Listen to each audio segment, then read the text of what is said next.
हरे Krishna.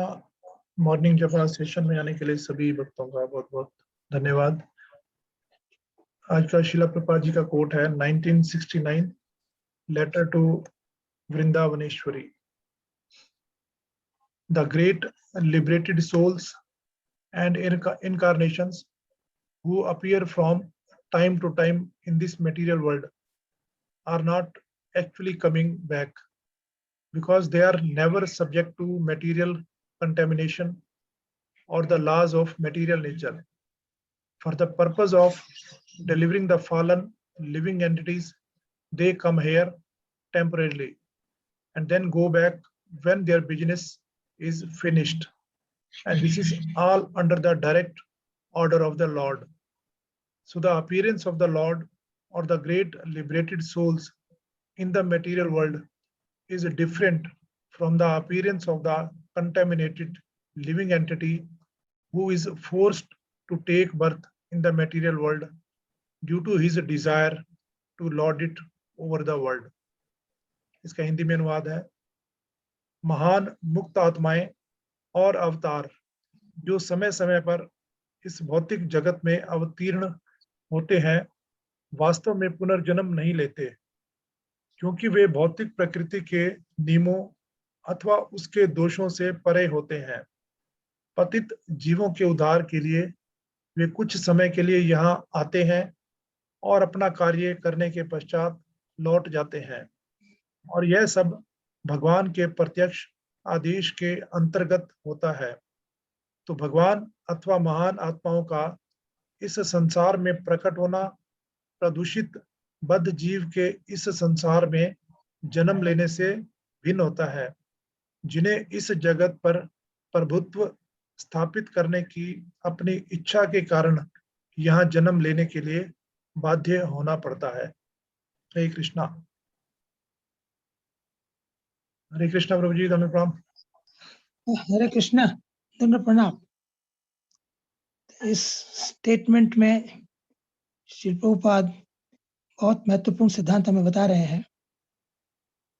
Basically सिद्धांत यही है, दो एटीट्यूड है, एक सेवा का एटीट्यूड और एक मास्टर बनने का एटीट्यूड, स्वामी बनने का एटीट्यूड। तो बद्ध जीवात्माएं हैं, वो स्वामी बनना चाहते हैं, तो कर्म बंधन के चक्कर में यहाँ घूमते रहते हैं। दो तरह की आत्माएं भगवान के धाम में है, नित्य बद्ध और नित्य मुक्त। जो नित्य मुक्त आत्माएं हैं वो ही यहाँ, जैसे प्रभुपाद जी कहते हैं, लोगों का उद्धार करने के लिए आती है।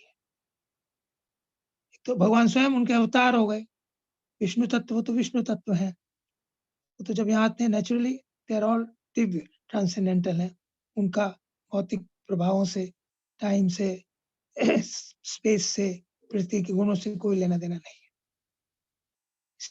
इसी प्रकार जब नित्य मुक्त आत्माएं जो भगवान के धाम में हमेशा रहती है, उनकी सेवा में लगी रहती है। नित्य मुक्त का लक्षण यही है कि वो सदा भगवान की सेवा करना चाहता है, always engage in the service of Krishna. और बलराम जी इसके एग्जाम्पल है। हालांकि वो तो ईश्वर है, भगवान है, लेकिन वो सबसे बड़े सेवक है। तो आध्यात्मिक जगत में हर कोई भगवान की सेवा करना चाहता है। तो जो नित्य मुक्त हैं, जो हमेशा वहां रहते हैं, वो भगवान की सेवा करना चाहते हैं। और जो नित्य बद्ध हैं, उनके मन में ये इच्छा उत्पन्न होती है कि हम स्वामी बने। ये बात पहले भी एक दो बार बताई गई है। और वो यहाँ फिर भेज दिए जाते हैं और फिर वो कर्म बंधन में चक्कर काटते रहते हैं, स्वामी बनने के प्रयास। लेकिन जो नित्य मुक्त हैं, वो जब यहाँ आते हैं, वो भगवान की इच्छा से आते हैं, जैसे बाबा जी कह रहे हैं, और भगवान की सेवा करने के लिए आते हैं। उनकी सेवा क्या होती है? उनकी सेवा होती है कि जो बद्ध जीव हैं उनको भक्ति का मार्ग दिखाना, उनको भगवान के धाम में पहुंचाना। इस कार्य के लिए वो आते हैं और ये कार्य बड़े अच्छी तरह से वो करते हैं। जब ये कार्य पूरा हो जाता है तो चले जाते हैं, फिर से लौट के नहीं आते। तो नित्य मुक्त जो आत्माएं हैं वो सदा भगवान के धाम में रहती हैं। केवल भगवान की इच्छा के द्वारा जब यहाँ उनकी आवश्यकता होती है लोगों का उद्धार करने के लिए, तो वो यहाँ आती है। उनके मन में स्वामी बनने की कोई इच्छा नहीं होती। और जो नित्यबद्ध आत्माएँ हैं हमारे जैसे, जो यहाँ स्वामी बनने की इच्छा रखते हैं वहाँ, उन्हें यहाँ भेज दिया जाता है। वो उस चक्कर में यहाँ घूमते रहते हैं। तो चैतन्य महाप्रभु की लीला में स्वयं चैतन्य महाप्रभु भगवान है, श्री कृष्ण चैतन्य, राधा कृष्ण हैं अन्य, और उनके जितने भी परिकर हैं, या तो विष्णु तत्व है या मुक्त आत्माएँ हैं। नित्यानंद प्रभु बलराम जी हैं, अद्वैताचार्य महाविष्णु हैं, गदाधर राधा रानी है, श्रीवास नारद मुनि है, श्रीवास के भाई एक रामाई पंडित है, वो पर्वत मुनि है, पुंडरीक विद्या निधि वो वृषभानु है, हरदास ठाकुर ब्रह्मा जी हैं। देवता जो होते हैं वो भी जीवात्माएं होती हैं, वो विष्णु तत्व नहीं होते। वो पुण्य करके उस पोजीशन को प्राप्त करते हैं, उनकी इच्छा होती है। तो इस प्रकार से हम देखते हैं कि महाप्रभु की लीला में या तो उनके विष्णु तत्व के अवतार हैं या उनके विशेष परिकर हैं, उनके विशेष पार्षद हैं, उनके साथी हैं। वो उनकी उस लीला में महाप्रभु का क्या उद्देश्य था यहाँ आने का, कि स्वयं भक्ति करके लोगों को दिखाएं और उन्हें कृष्ण प्रेम प्राप्त करने का मार्ग बताएं। स्वयं उन्होंने दिया, लेकिन हमारे जैसे लोगों के लिए उन्होंने कृष्ण प्रेम प्राप्त करने का मार्ग बताया। उसके लिए उनके जो 6 गोस्वामी थे, वो भी गोलोक के हैं, सभी मंजरियां हैं, रूप गोस्वामी, सनातन गोस्वामी, जीव गोस्वामी, गोपाल भट्ट, रघुनाथ दास, रघुनाथ भट्ट गोस्वामी। ये जो सभी भक्त हैं, जो यहाँ अवतरण करते हैं, गोलोक से नित्य मुक्त हैं, और ये केवल भगवान की आज्ञा के अनुसार यहाँ हमारा उद्धार करने के लिए आते। यदि हम भी अपना जो एटीट्यूड हमारा स्वामी बनने का है, उसको सेवा के एटीट्यूड में बदल दें, दिव्य सेवा, सामाजिक सेवा नहीं, आध्यात्मिक सेवा, तो हम यहाँ रहते हुए भी मुक्त कहे जाते हैं। यह यस हरिदास से कर्म न मनसा गिरा, निखिलासु व्यवस्थासु जीवन मुक्त स उच्यते। जो व्यक्ति भगवान के दास्य के रूप में अपने आप को स्वीकार करता है और मन से, वाणी से, कर्म से भगवान की सेवा निरंतर करता रहता है, वो निखिलासु व्यवस्थासु, इस भौतिक जीवन में रहते हुए भी जीवन मुक्त स उच्यते, उसे मुक्त ही समझा जाता है। So the whole process of devotional service is, हमारा जो एटीट्यूड स्वामी बनने का है, उसको परिवर्तन करना, उसमें उसको परिवर्तित करना सेवक बनने के मूड में, to develop a serving attitude, that is the aim of spiritual life.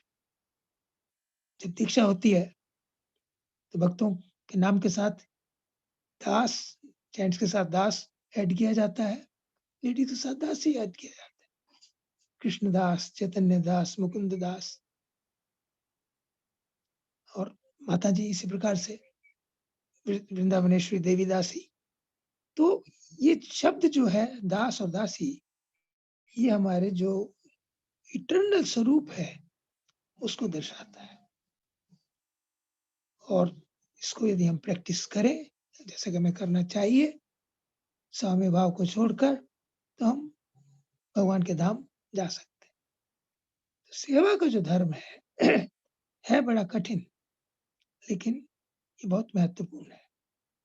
इसका एग्जाम्पल देते हैं कि व्हाट इज एन आइडियल सेवक। एक धनी व्यक्ति थे, उनको एक नौकर रखना था। उन्होंने एडवर्टाइज किया, अनेकों लोग आए उस सेवक की जॉब के लिए। तो उन्होंने, पहला व्यक्ति आया, उसे दूध का गिलास भरा हुआ था दिया, कहा कि तुम इसको गिराओ। वो गया, दूध का गिलास गिराया, दूध बिखेर के आ गया, खाली गिलास। धनी व्यक्ति ने पूछा, तुमने दूध क्यों गिराया? उसने कहा मालिक आपने ही कहा था। तो 2, 3, 4, 5, 50, 100 लोग सब के सब ऐसे ही करके आए और सबने यही उत्तर दिया। अंत में एक व्यक्ति आया, उसको भी ये आदेश दिया गया, वो भी गया दूध गिरा के आ गया।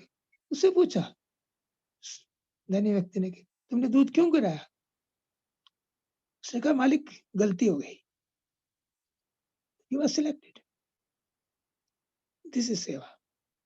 This is the extent of सेवा। मतलब अपना जो हमें ईगो है, सेल्फ एस्टीम है, प्रेस्टीज है, उसका ख्याल नहीं करना चाहिए। और हमारे तो स्वामी कौन है? भगवान श्री कृष्ण है, ये हमारे गुरुदेव हैं।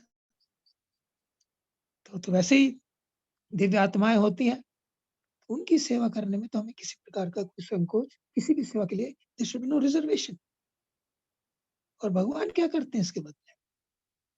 भगवान जो है अपने सेवकों को बहुत बहुत मान देते हैं। इसी the example of Haridas Thakur. Haridas Thakur एक यवन कुल में जन्म हुआ था, लेकिन उनके नाम में श्रद्धा थी, 3 लाख नाम रोज करते थे, तो उन्हें चैतन्य महाप्रभु ने नामाचार्य की उपाधि दी। अद्वैताचार्य अपने पिता के श्राद्ध का पहला पात्र हरिदास ठाकुर को देते थे।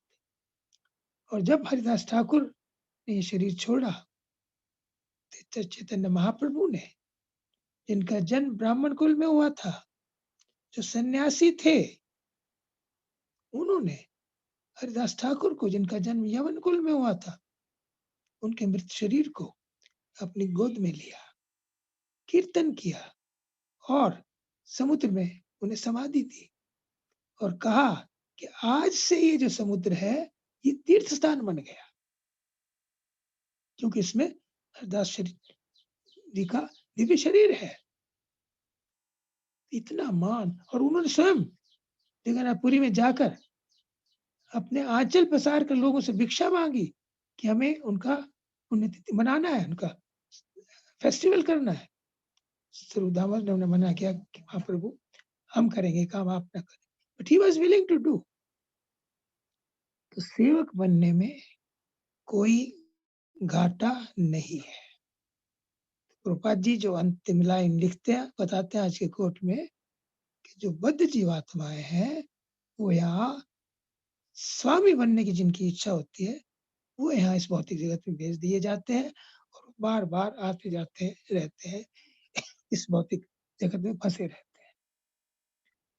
तो मैसेज हमारे लिए यही है कि हम जो हमारी स्वामी बनने की इच्छा है, उसको यदि हम सेवा करने की इच्छा में डेवलप करें, तो धीरे धीरे धीरे धीरे हमारी जो भौतिक अवस्था है ये आध्यात्मिक अवस्था में बदल जाएगी।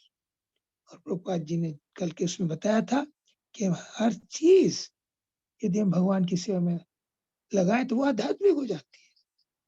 हमारा कोई भी टैलेंट हो, हमारा शरीर हो, हमारा धन हो, हमारा परिवार हो, उनको सबको हम भगवान की सेवा में लगाएं, ये सब स्पिरिचुअलाइज हो जाता है और फिर हम इस भौतिक जगत में दोबारा नहीं आते। तो ये हमें समझना चाहिए। प्रभुपाद जी बता रहे हैं कि भगवान के जो अवतार होते हैं तो है ही है, अपनी इच्छा से आते हैं, वो यहाँ लीला करते हैं।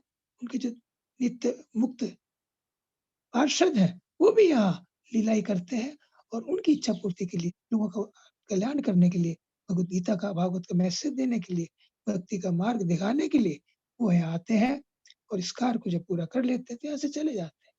वो भी किसी कर्म बंधन के अधीन नहीं होते। तो हम भी यदि कर्म बंधन से बचना चाहते हैं तो हमें जो हमें शरीर मिला है, हमारी मानसिकता है, हमारी जो वाणी है, मनसा वाचा कर्मणा, हमें भगवान की सेवा करनी चाहिए, प्रीचिंग करनी चाहिए, साधना करनी चाहिए। ऐसा करने से निश्चित रूप से हमारा जो स्वामी बनने का जो एटीट्यूड है वो सेवा में बदल जाएगा और हम भगवान के धाम वापिस जा सकेंगे प्रभुपाद जी की कृपा से। हरे कृष्ण। धन्यवाद। Thank you. Hare Krishna. Thank you very much प्रभु जी, आपने बहुत अच्छे तरीके से एक्सप्लेन किया कि नित्यबद्ध और नित्य मुक्त जीव में क्या फर्क होता है। हम यहाँ भौतिक संसार में हालांकि बद्ध जीव है, लेकिन अगर हम अपने मन को, वचन को, शरीर को भगवान की सेवा में लगा दें निरंतर, तो यहाँ रहते हुए भी हम बद्ध जीव होते हुए भी मुक्त जीव की तरह बन सकते हैं और भगवान के धाम जा सकते हैं। थैंक यू वेरी मच प्रभु जी। हरे कृष्णा। हरे कृष्ण। Thank you.